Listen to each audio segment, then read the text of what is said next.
The party invitation came 3 days after I received my surgery date. Gold foil on white linen. Celebrate Lauren Mitchell's promotion to senior partner. My sister's triumph. Her achievement party at the country club. August 12th at 2 p.m. The same time as my scheduled craniocervical fusion surgery. You'll have to reschedule, Mom said when I called to explain. Not congratulations on finally getting surgery. Not relief that I'd found a surgeon willing to take my case. Just immediate dismissal of the conflict. Mom, I've been waiting 18 months for this surgery. Dr. Henderson only operates one Saturday a month. The next available date is 6 months away. Lauren's been working toward partner for 8 years, she countered. This party is important. Family needs to be there. I was 26 years old, a research assistant at the university, and I had craniocervical instability so severe that my skull was sliding off my spine. But Lauren needed me at her party. I physically can't reschedule. This condition is degenerative. Every month I wait, the damage gets worse. You've waited this long. What's another 6 months? Her tone suggested the discussion was over. Besides, honey, are you sure this surgery is even necessary? All those doctors at the university hospital said you were fine. All those doctors had dismissed my symptoms for 3 years. Told me the severe headaches were migraines. The fainting was anxiety. The inability to hold up my head was deconditioning. It had taken a specialist at Mayo Clinic, Dr. James Henderson, to diagnose the connective tissue disorder causing my skull to separate from my spine. Dr. Henderson says if I don't get the fusion I could become paralyzed. Or die. Silence. Then, that seems dramatic, Casey. You've been saying you're dying for years now. Maybe this is just another doctor telling you what you want to hear. Another doctor telling me what I wanted to hear. As if I wanted to hear that I needed my skull bolted to my spine with titanium hardware. As if I wanted to be told that my genetic disorder, Ehlers-Danlos syndrome, had destabilized my craniocervical junction to the point where my brainstem was being compressed. I'm having the surgery, I said quietly. Well, don't expect family photos then. We're not rescheduling 200 guests because you chose to have your little procedure on Lauren's day. She hung up. I stared at my hands, hypermobile fingers that bent backward at impossible angles, skin that stretched like taffy, joints that dislocated with minimal force. My little problem, that had destroyed my ability to work full-time, ended my graduate program, and left me dependent on a neck brace just to hold my head upright. Over the next weeks, the family pressure intensified. Dad called to say I was being selfish and manipulative by scheduling surgery during Lauren's celebration. Lauren herself sent a furious text, typical Casey making everything about her medical drama. You've been complaining for years. One more day won't kill you. One more day might actually kill me. Dr. Henderson had been clear. The instability was progressing. My latest imaging showed my odontoid process was now impinging on my spinal cord. I was at risk of sudden death from minor head movements. But Lauren needed her perfect party. My younger brother Austin was the only one who understood. This is insane, he said after a family dinner where Dad had spent an hour explaining how anxiety and attention-seeking were ruining my life. You have actual hardware failure in your spine. They're treating it like you have a hangnail. Lauren's partnership is important to them. You're important. Or you should be. He squeezed my hand carefully. He'd learned to be gentle after dislocating my fingers twice with normal handshakes. Don't cancel your surgery, Case. Please. I didn't plan to. But I also didn't tell my family that Dr. Henderson's team had contacted a medical journal about my case. Apparently, my combination of findings, severe craniocervical instability, Chiari malformation, tethered cord, and multiple other structural abnormalities, was so unusual that they wanted to publish a case study. Mayo Clinic's neurosurgery department was collaborating with Johns Hopkins researchers to document my condition. My little problem was becoming medical literature. The week before the surgery, Lauren called. I assume you're still being stubborn about the party? I'm having life-saving surgery, Lauren. It's not stubbornness. Whatever. Just so you know, we're doing family photos at 3. Since you won't be there, we'll just crop you out of the family portrait. Easier than explaining why you chose doctor appointments over supporting me. Doctor appointments. Craniocervical fusion required sawing through the back of my skull, removing part of my C1 vertebra, and fusing my skull to my spine with rods, screws, and bone grafts. But it was a doctor appointment. Lauren, I have EDS. My skull is literally separating from my spine. This isn't optional. You and your mystery illness. She laughed, sharp and cruel. Convenient how you always have some dramatic crisis whenever someone else is getting attention. First it was during my law school graduation. Oh, Casey's too dizzy to attend. Then my engagement party. Casey's too tired. Now my partnership celebration. Casey needs emergency surgery. I've had this surgery scheduled for 6 months. You could have picked any other day. But no, you chose my day. Because you can't stand anyone else being celebrated. She paused. You know what Dad says? He says you've got Munchausen's. That you're addicted to playing sick. My eyes burned. Munchausen's. The accusation that I was faking everything. Never mind the imaging showing my brainstem compression. Never mind the genetic testing confirming Ehlers-Danlos syndrome. Never mind the 3 years of progressive neurological decline documented by specialists across the country. I'm having the surgery, I said, voice shaking. I'm sorry I'll miss your party. Don't bother coming to the next family event either. Actually, don't bother with any family events. We're all tired of your constant drama. She hung up. I sat in my apartment, the one I could barely afford on disability payments, and cried until the crying triggered a headache so severe I had to lie flat for 3 hours. The morning of August 12th arrived. Austin drove me to Mayo Clinic at 5 a.m. for pre-op. The surgery was scheduled for 8, expected to last 7 hours. High risk. Dr. Henderson had warned me about possible paralysis, stroke, or death. But the risk of not having surgery was higher. They're really doing photos during your surgery? Austin asked as we waited in pre-op. At 3. Right when I'll be in recovery. If everything goes well. That's messed up. He squeezed my hand. For what it's worth, I'm proud of you. For fighting for yourself when no one else would. Dr. Henderson appeared in his surgical scrubs, accompanied by 3 other people I didn't recognize. Casey, good morning. Ready to get your head back on straight. His joke was gentle, familiar. We'd spent months building trust. Ready as I'll ever be. Good. I want to introduce you to some colleagues. He gestured to the others. This is Dr. Patricia Morse from Johns Hopkins Neurosurgery, Dr. David Chin from the National Institutes of Health, and Jennifer Walsh from the New England Journal of Medicine. My eyes widened. The journal. Your case is extraordinary, Dr. Morse said warmly. The severity of your craniocervical instability combined with your other structural abnormalities represents one of the most complex EDS presentations we've documented. With your permission, we'd like to observe your surgery and interview you for the case study. Of course, I said. Jennifer pulled out a tablet. I've been reviewing your medical history. 3 years of symptoms before diagnosis. Multiple physicians who dismissed your concerns.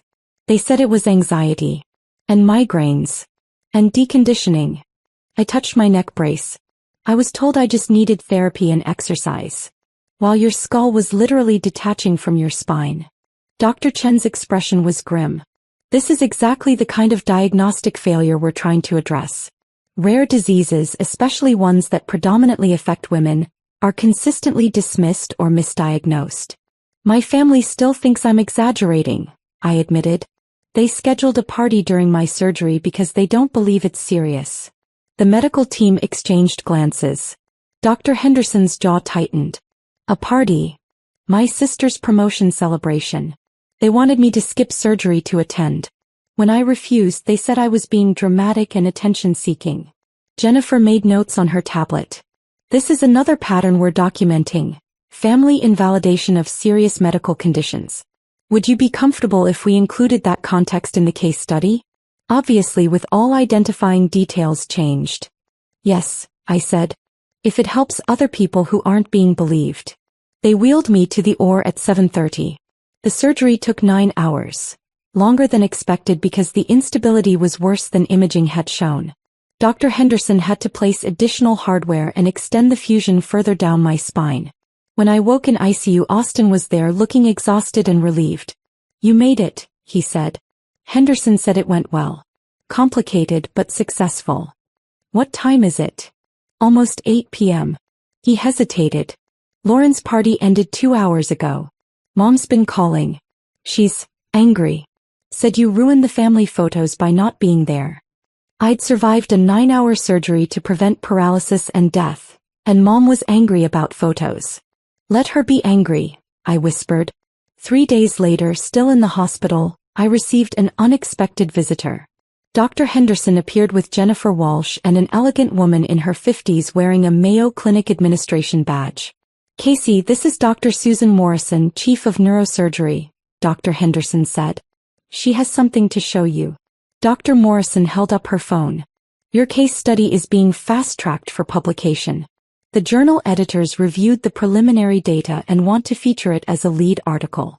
They're calling it one of the most significant EDS case studies in recent years. That's incredible, I managed. There's more, Jennifer added. Because of the severity of your case and the documented pattern of medical dismissal, we're including commentary from a medical ethics perspective. The 3 years of diagnostic delay, the family pressure to avoid treatment, it's all relevant to understanding how patients with rare diseases are systematically failed. My family won't be happy about that. Your family, Dr. Morrison said carefully, scheduled a party during your craniocervical fusion surgery and accused you of being dramatic. That's not love. That's medical neglect. She pulled up something on her tablet. The case study includes your imaging. The measurements showing how unstable your craniocervical junction was. The documentation of brainstem compression. The surgical video showing the complexity of your fusion. She turned the screen toward me. This is what your family called a little problem. The images were shocking even to me. My skull sliding off my spine with every head movement, my spinal cord compressed to a dangerous degree, my brainstem being crushed against my odontoid process. We'd like to present your case at the International EDS Conference next month, Dr. Chen said. With your permission. It would be an opportunity to educate physicians about recognizing and believing patients with complex connective tissue disorders.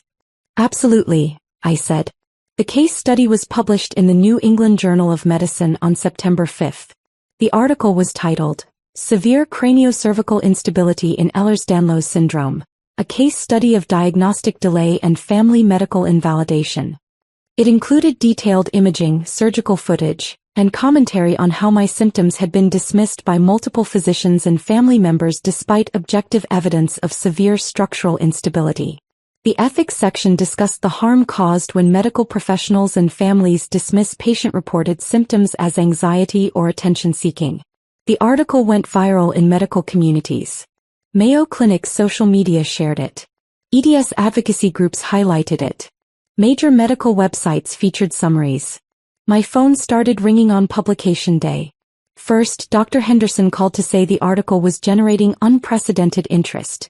Physicians from around the world were contacting Mayo about similar cases they'd dismissed or missed. The case study was being used in medical schools to teach about rare disease recognition. Then Mom called. Casey, what did you do? I had surgery. Like I told you I would. You published an article. About our family. About us not supporting you. Her voice was shrill. Do you have any idea how humiliating this is? Your father's colleagues sent him the link. People are asking questions. They're looking at us like we're monsters. The article doesn't identify anyone. Everyone knows it's us. You had craniocervical fusion at Mayo Clinic in August. There can't be that many cases. She was crying now. Lauren's firm saw it. Her partners are asking why she scheduled a party during your brain surgery. She's mortified. I'm sorry she's embarrassed. Sorry? You destroyed our family's reputation. You made us look like we don't care about you. You don't care about me, I said quietly.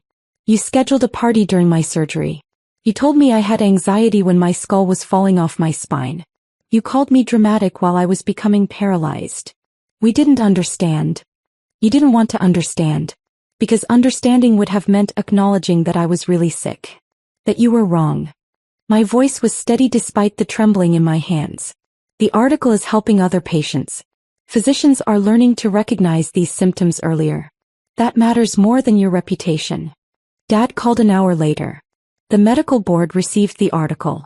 Several colleagues have asked about my daughter who had the controversial Mayo surgery. This is affecting my practice, Casey. Good, I said. Maybe you'll think twice before telling other patients their symptoms are anxiety. He hung up. Lauren sent a text, "You're dead to me. I hope your precious medical attention was worth losing your family." It was. Because the medical attention saved my life. The presentation at the International EDS conference reached 2,000 physicians. Dr. Henderson showed my imaging, surgical footage and outcome data. The ethics portion, presented by Dr. Morrison, discussed family medical invalidation and its impact on patient care and survival. After the presentation, 17 physicians approached to discuss similar cases they'd seen or dismissed. 5 patients in the audience cried, saying they'd been told the same things I had, that they were exaggerating, attention-seeking, anxious. One woman, maybe 50, grabbed my hand. "Thank you for publishing this. My daughter has EDS. Her neurologist says her symptoms are psychosomatic.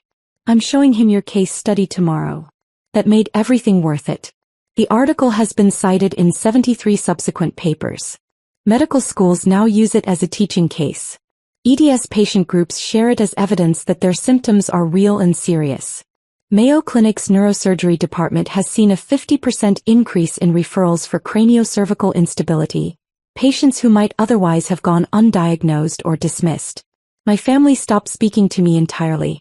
Mom, Dad, and Lauren sent a joint email saying I'd betrayed family trust by allowing the case study publication. They told extended family I'd fabricated the severity of my condition for attention.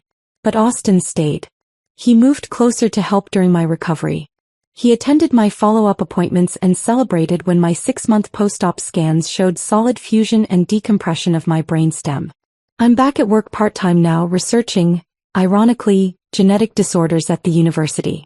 My neck is stable. I can hold my head up without a brace. I can walk without fainting. I'm alive. I keep the journal article framed on my wall. The title in bold print, Severe Craniocervical Instability in Ehlers-Danlos Syndrome. A case study of diagnostic delay and family medical invalidation. Below it I've taped a photo from Lauren's party, the family portrait taken while I was in surgery. Mom, Dad, Lauren, and Austin standing in front of the country club. For people where there should have been 5. The empty space where I would have stood if I'd chosen their approval over my survival. That empty space reminds me that some absences are necessary. That choosing life over family photos isn't selfish, it's survival. The medical board investigation into my parents' pattern of dismissing patients' neurological symptoms is ongoing. Several patients have come forward with similar experiences. Lauren's law firm quietly asked her to take a leave after the case study's ethics section was discussed in legal circles. Turns out pressuring family members to skip life-saving surgery isn't a good look for someone practicing family law. They may never forgive me for publishing the truth. But the 73 citations, the changed diagnostic protocols, the patients who've been believed because of my case. Those matter more than their forgiveness. And every day I wake up with my head securely attached to my spine is a day I know I made the right choice. Dr. Henderson tells me that's the only measurement that matters.